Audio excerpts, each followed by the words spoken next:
Hello everyone, this is Defense Politics Asia, and this is the conclusions for the day of 923. So, the SIPREP and Frontline Changes report, of course, is already out. If not, you wouldn't see these conclusions because those two are the core things, frontline changes, and then the reports of everything that happens across all the front lines. So now we can conclude, have some opinions, speculations, projections and whatnot. So, and I saw the comments. You guys still want conclusions? No, so yeah. So here I'm recording this, and so the main thing that had happened is something that we actually did mention the day before, is of course this potential pincer. So what we have in the latest report is the Russians now indeed has advanced over in the Vuhledar region, and also the full capture of Precious-Divka has indeed happened. Oh, this is too chunky. Wait. The arrow is too chunky. So again, so now no more slim, less work. So the capture of Precious-Divka is now confirmed by the Ukrainian mapping, and Ukrainian mapping also showed that the Russians have basically come to Vodyane, and this confirms that not confirmed, but it continues to corroborate our projection that there's a high chance that the Russians may eventually go for a big arrow movement, which is this pincer around Vuhledar. We need to wait further. Like for example, the capture of Vodyane, and after the capture of Vodyane, would they go for Bohuyevlenka, and also at Precious-Divka, would they now continue northward towards Novoukrainka? This is the key point, because projection is projection, but we do not know if it actually would happen. There is also reports of Russians attacking in Pavlivka and Vuhledar, but tentatively I still don't believe they'll go head on into Vuhledar unless they have detected Ukrainians starting to redraw from Vuhledar. If the Ukrainians start to redraw from Vuhledar, then we will see the Russians go straight for Vuhledar in a quick capture. Without it, I don't think, without the Ukrainians redrawing, I don't think so. But there is a lot of FPV drone strikes in this area here in Vuhledar, so it's something to take note, that the Russians are pressuring the Ukrainians to redraw. So we shall see how this develop. Very exciting times to see this happen. No, it doesn't matter if you're pro-Russian or pro-Ukrainian, because most of us here is just war fans.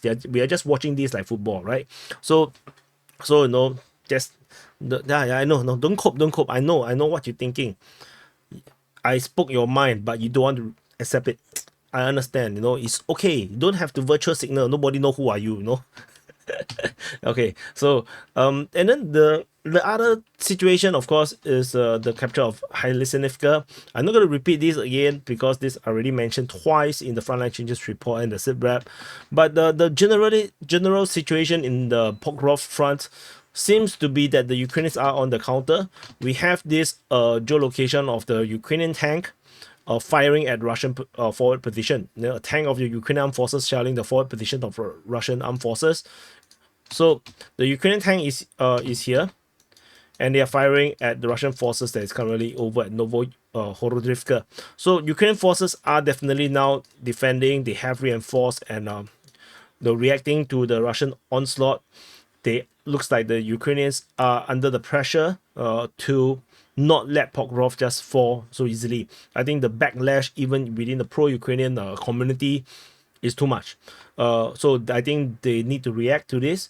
I think it's not just the pro-Ukrainian community. I think within Ukraine itself, Ukrainian, I think government officials and whatnot, I think everyone is putting pressure on Ukraine to take the Pokrovsk situation more seriously, and I think we are seeing the results that the Ukrainians are now reacting. So this is the second instance of we seeing the Ukrainians counterattack. The previous one was actually south at Novoukrainka, where we have the Ukrainian armored vehicles entering into the city, and somehow there's a tank ramming a infantry fighting vehicle. There's comments saying that the tank that rammed the infantry fighting vehicle is a Ukrainian tank. I have no idea. It does not matter. All it matters is that the Ukrainians did try to enter in and counterattack into Novoukrainka. There is no indication that they have captured any place within the southern part of Novoukrainka, but it's just a sign that the Ukrainians are trying to hold the line right now. And this also could come at the same time where the Russians are trying to regroup. So We shall wait and see how this develop. Of course, there are also rumors saying that the Russians are tired, but that is some kind of a weird thing to say for an offensive force, because the offensive force tends to have more troops. They do rotations. Is the defenders tend to be more tired because they do not know when the enemy is going to attack, so they have to be alert all the time, and that's actually very tiring. For the attackers, is actually less tiring, in my opinion. But yeah, we shall wait and see how this develop. We and The New York France region, there's nothing much to talk about. And then we have the situation over at Siversk, which I did mention yesterday. So we have the fighting reported as Venivka, which is very, very weird. And of course, the Russian Defense Ministry have already declared the capture of Vimka on the 1st of September. They have declared the capture of Ivano-Darivka on the 23rd of July. So they have already declared the capture of these two locations, and in a way we can actually assume that the captured ground is something like this. And then now we are seeing the Russians attacking from Vimka towards Venivka, and that is possible. But the problem is we have no mapping to confirm this, and this is very, very disturbing.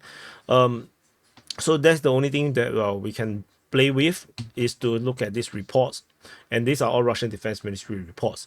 Ukrainians are still talking about fighting at Vimka, at Sperne, so they are definitely not acknowledging any of this progress. The Ukrainian mapping definitely is not acknowledging the Russian capture of Ivano-Darivka even until now. So that's already 2 months. So let's wait and see how this go. And then other places, the Oskil, these are the Oskil fronts. Nothing particularly very stand out. And there's nothing really stand out to me. And I'm not going to repeat again some of these analytics around this area here. We will cover that again next time where we see more advancement. And then there's nothing much really to talk about in the Kharkiv region, and mainly now we go into the Kursk sector, where the Kursk offensive is ongoing in this cursed front. This front is super cursed, and the Ukrainians are still, continuing their offensive in this region. But strategically speaking, there isn't really much changes. As per the situation yesterday, the Ukrainians are still fighting for this Komarovka, Korinevo, Orlovka, Pograbki, Kamishevka, Cherkaskoye, Parashnoye, and this basically is pretty much where they are trying to fight in case you cannot see a droid over in yellow. So that now it looks like the Ukrainian flag. Very, very Slava Ukraini. So the very Tom Yam Slava. And so that's the situation. They are still trying to push out in multiple directions. The Russians are still continuing their operations to pin down the Ukrainian forces, to attrition away the Ukrainian forces, and I would say is working out. The as I mentioned in the situation report, I just want to expand on it. The Russians and the Ukrainians are fighting a different war over in Kursk. The Ukrainians are trying to capture grounds. They are trying to capture as much ground as possible, particularly center of populations like Sudja over here, like Sudja. So like Karinevo, these are all primary targets. They are definitely going for Grushkovo. Let me move the entire thing over a bit. They're definitely going for Grushkovo over here. These are all very valuable targets that the Ukrainians would want to capture and to ransom them for Ukrainian territory in an eventual negotiation. But of course, capturing all these grounds also mean you have to hold them, and holding them would also pose a big problem for the Ukrainians. But that is not the problem now. The problem is capturing them. And of all these three, the Ukrainians only have Sudja. They struggle to capture Karinevo, and Grushkovo offensive is still not happening yet, and it's delaying for way too long. So, like, for example, the attack on Kubaki is on the 27th of August.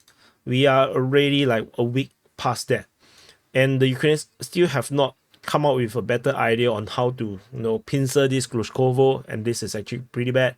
As every day passes, the Russians continue to airstrike an artillery strike or missile strike Ukrainian reserve positions where they're preparing for this offensive. So this is actually not a good situation for the Ukrainians.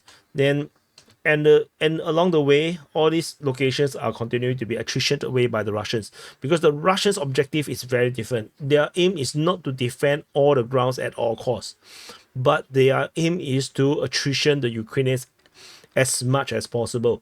So a lot of this, if you look at the footages that come out, there's not actually a lot. There are, but not a lot of ground forces versus ground forces fighting. Is a lot is still at this moment is still drone strikes, artillery strike, air strikes, guided missile strikes, and even the forces that is being documented to be in the area tends to be special forces. For example, Patrick Lancaster is actually with the Akhmat Special Forces somewhere in the Kursk region, where he just interviewed a Japanese volunteer or Japanese soldier. He used to be a special force guy who was also known a shooting instructor in Thailand previously before the war, and then now he's fighting on the Russian side. And he's fighting as part of the Akhmat Special Forces, and they are deployed currently in the Kursk region. So unclear where they are, and he operates as a sniper. And tentatively, it looks like they are still largely conducting like ambushes, and they are conducting strikes on Ukrainian forces. Particularly, Patrick Lancaster also in the previous video was in the HQ of one of these command center, where they use drone surveillance to track Ukrainian forces, and then they call in artillery strikes, mortar strikes on these positions. And this is exactly what the Russians are currently doing. And this is also something that I have been observing before I even saw these Patrick Lancaster interviews. So this is the problem that the Ukrainians are facing. The Russians refuse to meet them in the battlefield, and they are only using cheat codes. No, they are using no cheats to basically eliminate their units. So very dishonorable. No honor.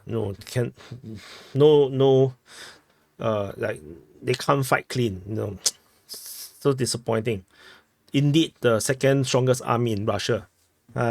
So, but that is the reality the Ukrainians are facing. The Ukrainians need to capture ground. They need to capture not just grounds, but useful grounds like cities, towns that they can exchange. And but at this moment, the front line have not really exactly changed. The entire northern flank seems to have collapsed, or is no longer exist, despite the gray zone marking on the Ukrainian mappings or the Russian mappings. I believe the front line currently is from Kremyanoe all the way to Pokrovsk to Kameshivka. I believe this is the front line. This entire area here should be under Russian control, as far as I can tell. But the problem is, under Russian control doesn't mean the Russian troops are entering these regions. The Ukrainians are simply unable to hold positions in these areas.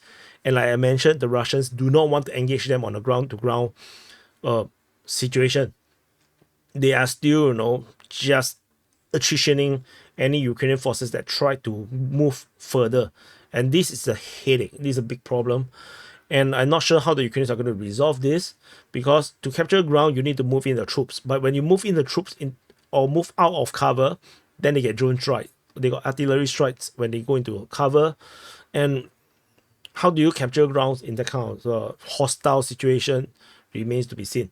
So anyway, this is the conclusion. It's not a super eventful day. The frontline changes are very vital, very big, but generally speaking, the strategic situation remains pretty much the same. Anyway, thank you for watching. Press the like button, subscribe. Hopefully this is interesting to you. Of course, let me know in the comments. I would love to hear your feedback, because conclusion is a pretty new thing. I haven't been doing this regularly, so I want to know what you think. And I'll see you guys in the next update.